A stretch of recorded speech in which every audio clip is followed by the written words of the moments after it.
Chapter 16 of Charlotte's Web. Off to the fair. The night before the county fair, everybody went to bed early. Fern and Avery were in bed by 8. Avery lay dreaming that the Ferris wheel had stopped and that he was in the top car. Fern lay dreaming that she was getting sick in the swings. Lurvy was in bed by 8:30. He lay dreaming that he was throwing baseballs at a cloth cat and winning a brand new blanket. Mr. and Mrs. Zuckerman were in bed by 9. Mrs. Zuckerman lay dreaming about a deep freeze unit. Mr. Zuckerman lay dreaming about Wilbur. He dreamt that Wilbur had grown until he was 116 feet long and 92 feet high, and that he had won all the prizes at the fair and was covered with blue ribbons and even had a blue ribbon tied to his tail. Down in the barn cellar, the animals, too, went to sleep early, all except Charlotte. Tomorrow would be fair day. Every creature planned to get up early to see Wilbur off on his great adventure. When morning came, everybody got up at daylight. The day was hot. Up on the road at the Arabelle's house, Fern lugged a pail of hot water to her room and took a sponge bath. Then she put on her prettiest dress because she knew she would see lots of people at the fair. Mrs. Arabelle scrubbed the back of Avery's neck and wet his hair and parted it and brushed it down hard till it stuck to the top of his head, all but about 6 hairs that stood straight up. Avery put on clean underwear, clean blue jeans, and a clean shirt. Mr. Arabelle dressed, ate breakfast, and then went out and polished his truck. He'd offered to drive everybody to the fair, including Wilbur. Bright and early, Lurvy put clean straw in Wilbur's crate and lifted it into the pig pen. The crate was green. In gold letters it said, Zuckerman's Famous Pig. Charlotte had her web looking fine for the occasion. Wilbur ate his breakfast slowly. He tried to look radiant without getting food in his ears. In the kitchen, Mrs. Zuckerman suddenly made an announcement. Homer, she said to her husband, I'm going to give that pig a buttermilk bath. What? Said Mr. Zuckerman. A buttermilk bath.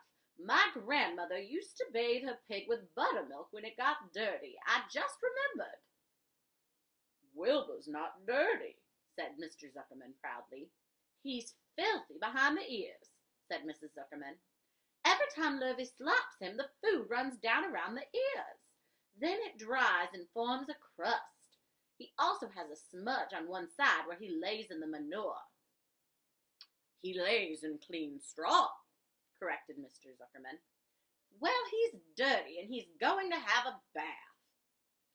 Mr. Zuckerman sat down weakly and ate a donut. His wife went to the woodshed. When she returned, she wore rubber boots and an old raincoat and carried a bucket of buttermilk and a small wooden paddle. Edith, you're crazy, mumbled Zuckerman.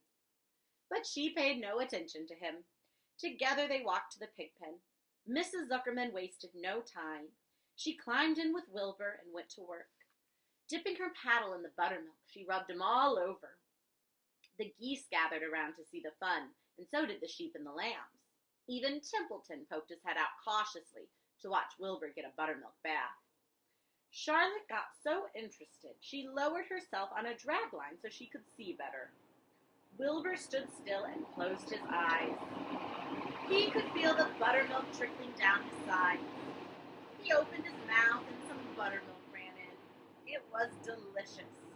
He felt radiant and happy. When Mrs. Zuckerman got through and rubbed him dry, he was the cleanest, prettiest pig you ever saw. There he is getting his buttermilk bath. He was so pure white, pink around the ears and snout, and as smooth as silk. The Zuckermans went up to change into their best clothes. Lurvy went to shave and put on his plaid shirt and his purple necktie. The animals were left to themselves in the barn. The 7 goslings paraded round and around their mother. Please, please, take us to the fair, begged a gosling. Then all seven began teasing to go. Please, please, please, please, please. They made quite a racket. Children, snapped the goose, we're staying quietly home. Only Wilbur Elber is going to the fair. Just then Charlotte interrupted. I shall go too, she said softly. I have decided to go with Wilbur. He may need me. We can't tell what might happen at the fairgrounds. Somebody's got to go along who knows how to write. And I think Templeton had better come too. I might need somebody to run errands and do general work. I'm staying right here, grumbled the rat. I haven't the slightest interest in fairs. That's because you've never been to one, remarked the old sheep. A fair is a rat's paradise. Everybody spills food at a fair. A rat can creep out late at night and have a feast. In the horse barn you will find oats the trotters and paces have spilled. In the trampled grass of the infield you will find old discarded lunch boxes containing the foul remains of peanut butter sandwiches, hard-boiled eggs, cracker crumbs, bits of donuts, and particles of cheese. In the hard-packed dirt of the midway, after the glaring lights are out and the people have gone home to bed, you will find a veritable treasure of popcorn fragments, frozen custard dribblings, candy apples abandoned by tired children, sugar fluff crystals, salted almonds, popsicles, partially gnawed ice cream cones, and the wooden sticks of lollipops. Everywhere is loot for a rat, in tents and booths and haylofts. Why, a fair has enough disgusting leftover food to satisfy a whole army of rats. Templeton's eyes were blazing. Is this true? He asked. Is this appetizing yarn of yours true?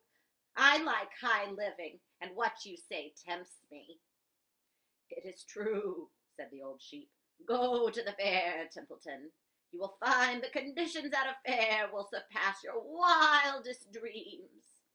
Buckets with sour mash sticking to them, tin cans containing particles of tuna fish, greasy paper bags stuffed with rotten. That's enough, cried Templeton. Don't tell me any more. I'm going. Good, said Charlotte, winking at the old sheep. Now then, there's no time to be lost. Wilbur will soon be put into the crate. Templeton and I must get in the crate right now and hide ourselves. The rat didn't waste a minute. He scampered over to the crate, crawled between the slats, and pulled straw up over him so he was hidden from sight. All right, said Charlotte. I'm next.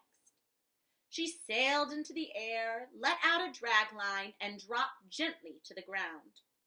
Then she climbed to the side of the crate and hid herself inside a knothole in the top board. The old sheep nodded. What a cargo, she said. The sign ought to say Zuckerman's famous pig and 2 stowaways. Look out, the people are coming, shouted the goose. Cheese it, cheese it, cheese it. The big truck with Mr. Arable at the wheel backed slowly down toward the barnyard. Lurvy and Mr. Zuckerman walked alongside. Fern and Avery were standing in the body of the trunk, hanging on to the sideboards. Listen to me, whispered the old sheep to Wilbur. When they open the crate and try to put you in, struggle. Don't go without a tussle. Pigs always resist when they are being loaded. If I struggle, I'll get dirty, said Wilbur. Never mind. Do as I say. Struggle. If you were to walk into that crate without resisting, Zuckerman might think you were bewitched. He'd be scared to go to the fair. Templeton poked his head up through the straw. Struggle if you must, he said, but kindly remember I'm hiding down in here in this crate, and I don't want to be stepped on or kicked in the face or pummeled or crushed in any way or squashed or buffeted about or bruised or lacerated or scarred or biffed Just watch what you're doing, Mr. Radiant, when they get shoving you in. Be quiet, Templeton, said the sheep. Pull in your head. They're coming. Look radiant, Wilbur. Lay low, Charlotte. Talk it up, geese. The truck backed slowly to the pigpen and stopped.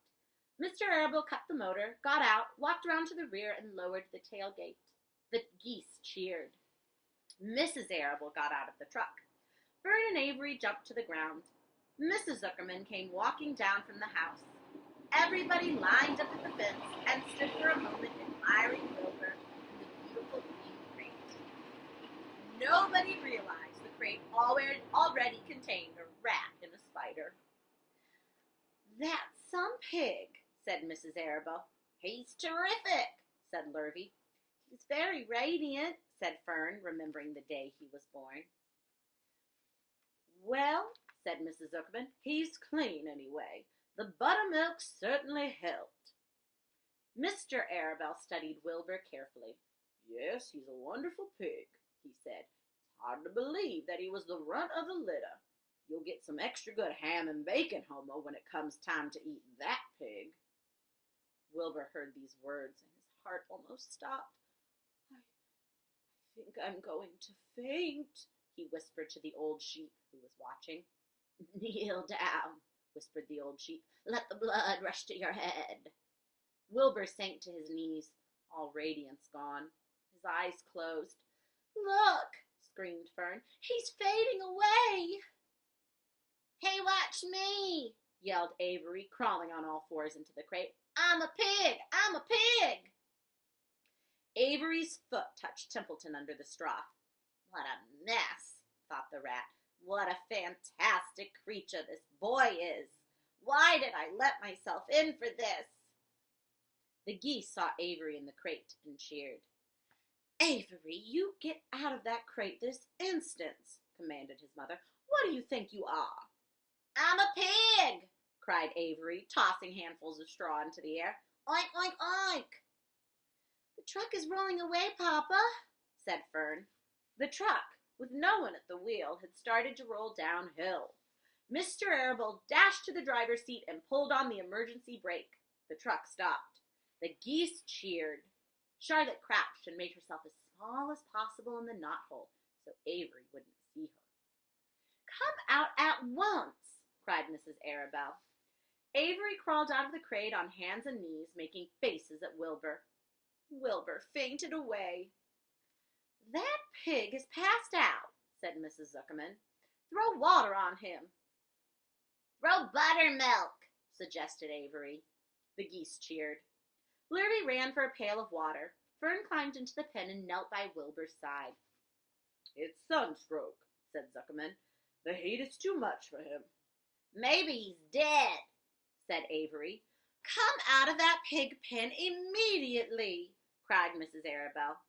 Avery obeyed his mother and climbed into the back of the truck so he could see better. Lurvy returned with cold water and dashed it on Wilbur. "Throw some on me," said Avery. "I'm hot too."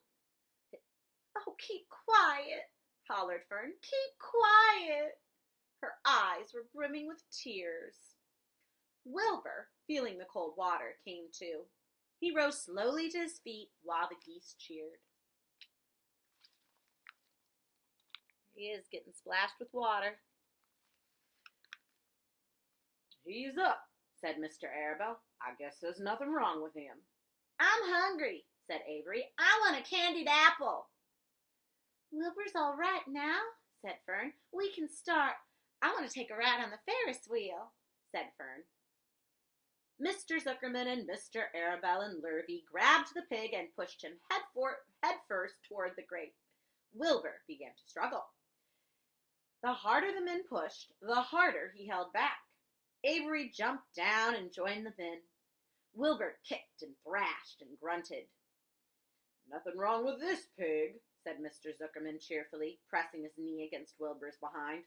"All together, boys, now. Shove!" With a final heave, they jammed him into the crate. The geese cheered. Lurvy nailed some boards across the end so Wilbur couldn't back out. Then, using all their strength, the men picked up the crate and heaved it aboard the truck. They did not know that under the straw was a rat, and inside a knothole was a big gray spider.